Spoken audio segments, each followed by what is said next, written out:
છે નારદ, નિરાકારમાંથી આદિ પુરુષ આદિ પ્રકૃતિ, પુરુષ ને પ્રકૃતિ દ્વારા વૈષ્ણવતી વ્યાપક થવા જે ભગવાન વિષ્ણુનું પ્રાગટ્ય થયું છે.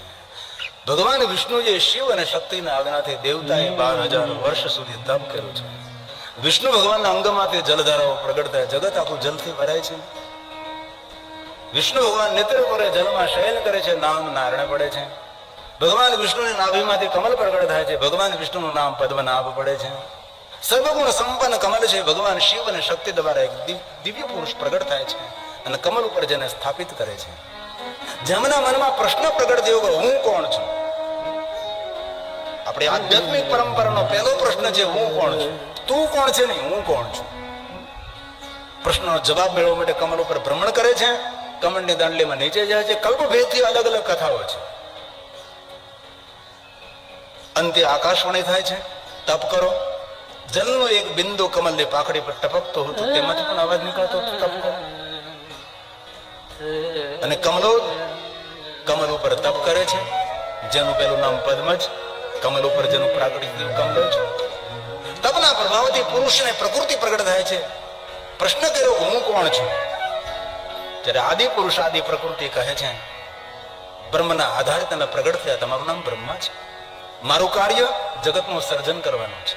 શિવ અને શક્તિ આ બ્રહ્માજીને જગત સર્જન કરવાની શક્તિ આપે છે. બ્રહ્માજી સુંદર જગતનું સર્જન કરે છે. સર્જન કરતા બ્રહ્માજી ત્રાહિમામ કરે છે. બ્રહ્માના હૃદયમાંથી પ્રગટ થયેલા ભગવાન શિવના સ્વરૂપ રુદ્રદેવ છે. રુદ્ર આકાર છે, રુદ્ર અવતાર છે. શિવ નિરંજન નિરાકાર છે. તેથી શિવની પૂજા આપણે નિરાકાર સ્વરૂપે લિંગ સ્વરૂપમાં કરીએ છીએ અને આકારના અવતાર સ્વરૂપે ભગવાન શિવની પૂજા આપણે મૂર્તિમાં કરીએ છીએ. શિવ નિરાકાર છે, આકાર છે, ઓમકાર છે, નિર્વિકાર છે, સગુણ છે, નિર્ગુણ છે, સકલ છે, નિષ્કળ છે. ભગવાન શિવ બધું છે. કોઈ એમ કહે શિવજીના કોઈ અવતાર નથી થયા. અરે વરસાદની જેટલી ધારાઓ એટલા મહાદેવના અવતારો થયા છે. શિવ મહાપુરાણ અંતર્ગત શત્રુદ્ર સંહિતા ભગવાન મહાદેવના અવતારોની કથા છે. અને જ્યોતિર્લિંગ 12 નથી, 100 કરોડ જ્યોતિર્લિંગોનો મહિમા છે. સંખ્યાના વિદ્યતે એટલા જ્યોતિર્લિંગોનો મહિમા છે. પ્રધાન મુખ્યની 12 જ્યોતિર્લિંગ છે.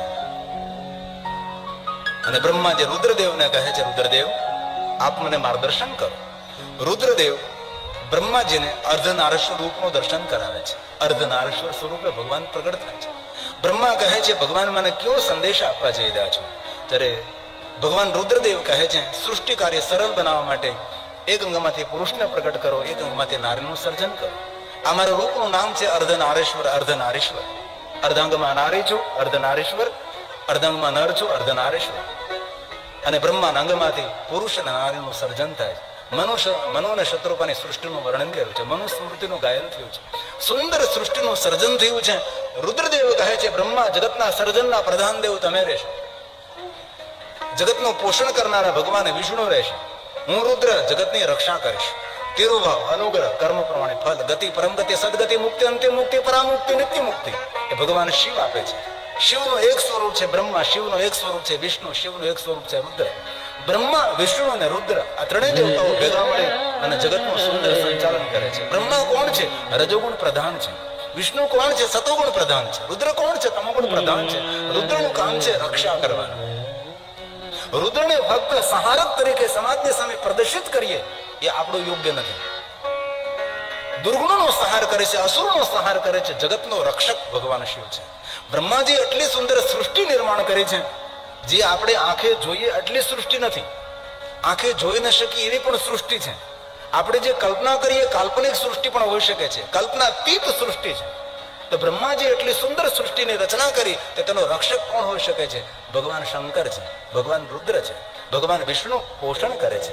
તો આ ત્રણેય દેવતાઓ ભેગા મળી અને જગતને સુંદર રીતે સંભાળી રહ્યા છે. બ્રહ્મા, વિષ્ણુ, મહેશ. સર્જન, પોષણ અને રક્ષણ. ત્રણ દેવતાઓ આપણે સનાતન ધર્મ અંદર પ્રધાન છે અને ત્રણેય દેવતાઓ ભગવાન શિવજીના સ્વરૂપ છે. તેથી બ્રહ્મા, વિષ્ણુ અને મહેશ ત્રણેય દેવતાઓને જુદા ન જોવા, અને જે ત્રણેય દેવતાઓને જુદા જોવે છે તેના પુણ્ય ક્ષય પામે છે. આવું શિવ મહાપુરાણ ગ્રંથમાં કહ્યું છે. તેથી ત્રણ દેવતાઓનું એકાત્મા કહ્યું છે. બ્રહ્મા, વિષ્ણુ, બ્રહ્મા વિષ્ણુ સદા શિવ દેવા. બ્રહ્મા વિષ્ણુ સદા શિવ દેવા. સર્વજગત પાલક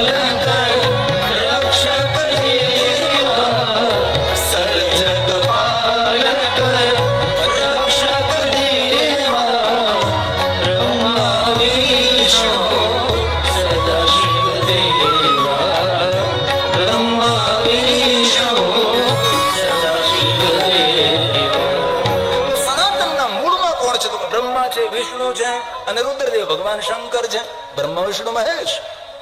તો મૂર્તિમાં ભગવાન શંકરજીની પૂજા કરીએ તો રુદ્રની પૂજા છે, અવતારની પૂજા છે. નિરાકાર પ્રત્યેકે ભગવાન મહાદેવના લિંગ સ્વરૂપની પૂજા કરીએ તો એ મૂળ નિરાકાર ઉપાસના છે. ભગવાન શિવજીની 3 રીતે ઉપાસના થાય છે. નિરાકાર સ્વરૂપે શિવલિંગ, આકાર સ્વરૂપે મૂર્તિ, અને ઓમ પ્રણવલિંગાય નમઃ, સૂક્ષ્મલિંગાય નમઃ, આદિલિંગાય નમઃ. ઓમકારનો નાદ એ ભગવાન મહાદેવની શ્રેષ્ઠ ઉપાસના છે. કોઈ પણ માણસ મૂર્તિની પૂજા ના કરે, શિવાલયમાં જઈને શિવલિંગની પૂજા ના કરે, પણ કોઈ પણ માણસ બ્રહ્મ મુહૂર્તમાં ઉઠી અને ઓમકારનો નાદ કરે છે, એ શ્રેષ્ઠ મહાદેવની ઉપાસના છે. જેને વાંગ ઉપાસના કહેવાય, જેને પ્રણવ ઉપાસના કહેવાય છે. અકાર લિંગાય, ઉકાર લિંગાય, મકાર લિંગાય, એ મૂળ સાધના છે. આજે પણ યોગી મહાપુરુષો કોઈ મૂર્તિની પૂજા નથી કરતા. યોગી મહાપુરુષો શિવલિંગની પૂજા નથી કરતા. યોગી મહાપુરુષો ઓમકારનો નાદ કરે છે. ઓમકાર બિંદુ સંયુક્તમ ષડક્ષર સ્તોત્ર અંદર કહેવું છે. ઓમકાર બિંદુ સંયુક્તમ. સિર્ફ ઓમકારનો નાદ કરી મનોકામના તો પૂર્ણ કરે છે, કામનાઓને પૂર્ણ કરે છે, અંતે મોક્ષ અને મુક્તિને પ્રાપ્ત કરે છે. તેથી હૃદયની પ્રાર્થના, ભલે તમે મૂર્તિની પૂજા ના કરો, શિવાલયમાં જઈને શિવલિંગની પૂજા ના કરો, કરો તો બહુ સારું, તમારું ભવિષ્ય ઉજળું બનશે, ઉજ્જવળ બની જશે. પણ કમસે કમ બ્રહ્મ મુહૂર્તમાં ઉઠી અને ઓમકારનો નાદ તો કરો. નાભીથી ઉઠે ઓમકારનો નાદ. તેના માટે પણ શીખવું પડે છે કે કેવી રીતે બોલાય, ઓમકાર કેવી રીતે સ્પર્શ કરવો, કેવી રીતે બોલવું, એનો પણ કથા કમાવવી છે. આ શ્રેષ્ઠ મહાદેવની ઉપાસના છે. આજે પણ યોગી મહાપુરુષો ઓમકારના નાદથી ભગવાન મહાદેવને પામી જાય છે, ભગવાન શિવ સુધી પહોંચી જાય છે. આ ષડક્ષર સ્તોત્રનો પહેલો સ્તોત્ર છે. ઓમકાર બિંદુ સંયુક્તમ નિત્યમ ધ્યાયન્તિ યોગિનઃ કામદં મોક્ષદં ચૈવ ઓમકારાય નમો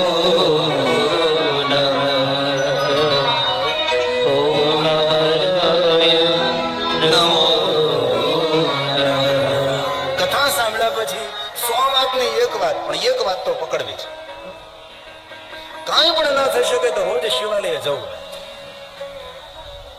શિવાલય જઈને ભગવાન મહાદેવને જલાભિષેક ન કરીએ, સોળોપચાર, રાજોપચાર, પંચોપચાર, એકોપચાર, વૈરાગ્ય ઉપચાર, એક પણ ભગવાનની પૂજા ન કરી શકે તો શિવાલય જઈ અને કમસે કમ 20 મિનિટ બેસવું. અરે 10 મિનિટ. મારા યુવાન ભાઈઓ બહેનો, મારા હૃદયની પ્રાર્થના છે, શિવાલય જવાનો પ્રારંભ તો કરો તમે. અને બહુ હૃદયની એક વાત કહું છું, ભગવાન શિવની પૂજા કરતા, પૂજા કરનારા તો દુનિયામાં બહુ માણસો છે, મહાદેવની પૂજા કરતા સહસ્ત્ર ગણું ફળ આપનાર છે. ભગવાન શિવજીના શિવાલયજીની સેવા કરો, આંગણું બહારો, તેના પગથિયા વાળો, અંદર પોતા કરો, હંજવારી કાઢો, સાફ સફાઈ કરો, આંગણું પટાંગણ તેનું સાફ કરો. શું પ્રણમાં કહ્યું, લિંગ પ્રણમાં કહ્યું, સ્કંદ પ્રણમાં કહ્યું છે કે મહાદેવની પૂજા કરતા સહસ્ત્ર ગણું ફળ જો મેળવું હોય તો શિવાલયજીની સેવા કરો. એક વાત કહું, મહાદેવને ચંદનનો લેપ કરવાનો જરૂર મહિમા છે, પણ એ ચંદન ઘસીને તૈયાર કરી અને ભગવાન મહાદેવની પૂજા કરતા પૂજારીને આપવું એ ચંદન ચડાવવા કરતા 1000 ગણું ફળ આપનારું છે. પણ સેવા કરનારા માણસો ઓછા છે, પૂજા કરનારા બહુ છે. ભગવાન મહાદેવના શિવાલયજીની સેવા કરો. ગયા વર્ષે મહાશિવરાત્રી નિમિત્તે આવું જ મહાદેવનો કથાનું આયોજન થયું હતું. અનિલભાઈ આપણે પેથાણી, કારા જ્વેલર્સ, મુઠ્ઠી ઉછેરો માનવી, ગામડામાં જન્મેલો માણસ. વિચારતો તમે કરો, એ બ્રાહ્મણનું ઘર ના, આપણે કથાઓ આપણે એક ગરીબ બ્રાહ્મણ હતો, કોઈ પણ કથા એક ગરીબ બ્રાહ્મણ હતો. આ એક બ્રાહ્મણ, એ માણસને મેં પૂછું, અને આ કથાની દિનેશભાઈને પ્રેરણા નથી જ મળે છે, ભાઈ આવું કંઈક કરી શકે, આવું થઈ શકે છે.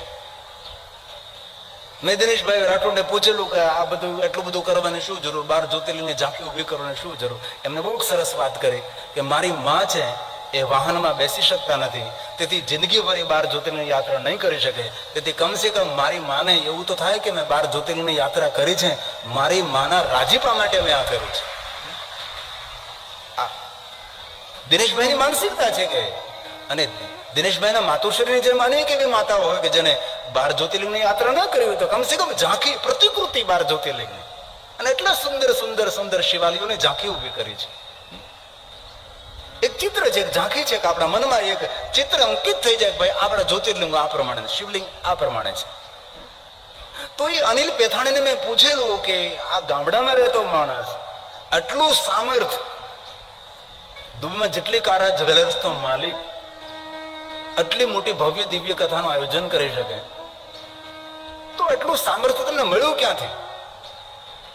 એ માણસે થોડા શબ્દોમાં મને કહ્યું કે અમે નાનકડા હતા ત્યારે શિવાલય અમે આવતા હતા, પૂજારી પ્રસાદ આપે, એટલે અમારા ગામના પૂજારી ગિરી મહારાજ એમ કહે કે છોકરાઓ આ શિવાલયનો ફળિયો વાળી નાખો, છોકરાઓ શિવાલયના પગથિયાઓ છાપ કરી નાખો. અને અનિલ પેથાણીના શબ્દો, શિવાલયના પગથિયે આ ઝાડુ મારતા મારતા આ સામર્થ્ય મહાદેવે મને આપ્યું છે. આ છે સેવાનું ફળ. અનુભવ તો કરો, તમે શરૂઆત તો કરો. અને બહુ હૃદયથી કહું છું, ભગવાન મહાદેવ એક એવા દેવ છે આપણી ભાગ્ય રેખા બદલી શકે છે. આપણે સૌ એમ બોલીએ છીએ, આપણે બોલતા જોઈએ લગભગ જે વિધાતાએ લખ્યું હોય થાય. આપણા કપાળમાં વિધાતાએ જે લખ્યું હોય થાય. વિધાતાના લેખને કોઈ ન બદલી શકે. પણ એટલું યાદ રાખવું જોઈએ, જીવનમાં વિધાતાએ લખ્યું હોય થાય. આ સવારે જ મારે એક અમારા પરમ ભક્ષુ ભક્ત અમારા અનિલાબેન પટેલ, જે મોટું સામર્થ્ય ધરાવે અમદાવાદની અંદર, એની સાથે વાત થતી હતી. બાપુ તમારી કુંડળી કેવી? કુંડળી. મેં એને કહ્યું કુંડળીમાં તો મને બહુ ખબર ન પડે, પણ જેની મંડળી સારી હોય ને એની કુંડળી સુધરી જાય. મંડળી આપણી સારી, મંડળી એટલે સંગ, મંડળી સારી હોય તો જન્મની કુંડળી સુધરી જાય. ને મંડળી સારી ન હોય, કુંડલી પણ સારી ન હોય તો મુંડલી મહાદેવને અર્પણ કરી દો એટલે કુંડલીના ગ્રહો બદલી જાય. આ મહાદેવ છે. તો આપણે વિચારી શકીએ છીએ કે આપણા લેખ વિધાતાએ લખ્યા છે, તો વિધાતાના લેખ કોઈ બદલી ન શકે. મહાદેવમાં સામર્થ્ય બહુ છે. અને બ્રહ્માજી સ્વયં પાર્વતીને કહ્યું કે આવરો ના ભવાની, તારો પતિ પાગલ છે, જેના ભાલમાં એક પણ સુખની રેખા લખી નથી. તારા પતિ મહાદેવનું થોડું ભજન પૂજન કરે, તેની ભાગ્ય રેખા બદલી નાખે. નવા નવા સ્વર્ગ અને સુખોના સાધનો ઉભા કરી નાકે પાણી આવી ગયું હોય તો વિધાતા આપણા સૌના લેખ લખે છે, તો વિધાતાના લેખ લખનાર કોણ? એટલું તો વિચારી શકીએ ને કે આપણા સૌના લેખ લખનારી વિધાતા છે, તો વિધાતાના લેખ લખનાર કોણ? વિધાતાના લેખ લખનારા ભગવાન મહાદેવ છે, ભગવાન શિવ છે. વિચારતા જ નથી આપણે ઘણી વાર બોલતા હોય, કોઈ સારું પ્રવચન કરતો હોય ને એની જીવા પર માતા સરસ્વતી બિરાજે છે. કોઈ સારું ગાય શકતો તો આપણે એમ કહીએ તેના કંઠમાં સરસ્વતી બિરાજે છે. સારું બોલી શકતો તેને એમ કહીએ કે એની જીવા પર સરસ્વતી છે, એના કંઠમાં સરસ્વતી બિરાજે છે. તો સારું બોલી શકતો તેને જીવા પર સરસ્વતી, સારું ગાય શકતો તેને કંઠમાં સરસ્વતી, તો માતા સરસ્વતીના કંઠમાં કોણ? એટલું તો વિચારો. આપણા કંઠમાં સરસ્વતી હોય તો માતા સરસ્વતીના કંઠમાં કોણ? એ નીલકંઠ, એ ભગવાન મહાદેવ છે. પણ આ વાતને કોણ સમજાવે? પ્રલોભનથી, લોભથી, લાલચથી આટલા બધા આપણે ખેંચાઈ જઈએ છીએ. અને પ્રલોભન, અને માણસ લાલચુ પ્રાણી છે, પ્રલોભનમાં પડનારું પ્રાણી છે, અનુસરણીય અનુકરણીય પ્રાણી એ મનુષ્ય જાતિ છે. એક જ જીવનમાં લાલચ હોય છે, શ્રવણ પ્રીતિ લાલચા. ભગવાનની કથા સાંભળવાનો અવસર મળે એ જ મોટી લાલચ હોવી જોઈએ. અને જીવનને નિર્માણ કરવું હોય, સદાશિવ્યા વિશેષતઃ એક શિવ પ્રાણસે કથા પરમ પાવન. જગતને પાવન કરનારી ભગવાન મહાદેવની કથા છે. ભગવાન શંકરજી વિશ્વ વિધાતા છે, વિશ્વનું નિર્માણ કરનારા દેવ છે, વિશ્વનું સર્જન કર. એક વાત યાદ રાખજો, જે ભગવાનનો જન્મ થયો છે એ જગતનો સર્જક નથી. જે અજન્મા છે એ જગતના સર્જક છે. જેનો જન્મ થયો, જેનું મૃત્યુ થયું એ જગતના સર્જક નથી. જગતના સર્જક જેનો જન્મ પણ નથી થયો અને જેનું મૃત્યુ પણ નથી.